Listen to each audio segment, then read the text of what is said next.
hello friends finally आज आमार छातखन ढालाई हो आछे कास्टिंग हो आछे कारण आमार मोटामुटी छातखन आमार आधा लैके ढालाई हो गेल एतिया आरो आधा बाकी आछे आरो धरि लक 3-4 घंटा लागिब कारण बिल्डिंग तो इमान डाঙर নহয় সৰু হয় 1200 स्क्वायर फीट হয় আৰু 1200 स्क्वायर फीटत आमार এই বিল্ডিংটো দুটা সিঁড়ি প্ৰোভাইড কৰা হয়েছে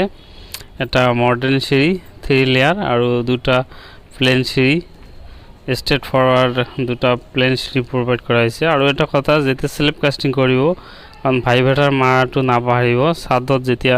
ভাইভেটাৰ মানে মাৰিব লাগে বহুত মানুহে কি কৰে ভীম বিলাকতে ভাইভেটাৰটো মাৰি দিয়ে আৰু কিছুমান মানুহে স্ল্যাবত মানে ভাইভেটাৰ নামাৰে কাৰণ ইয়াৰ কাৰণে মই এটা অলৰেডি ভিডিও বনা আছে মোৰ ইউটিউব চেনেলত আপোনালোকে যাই কিনে চাব পাৰে মই তাতে ভালদৰে বুজাইছো ভাইভেটাৰ মাৰিলে ফিচাৰত কি কি হ'ব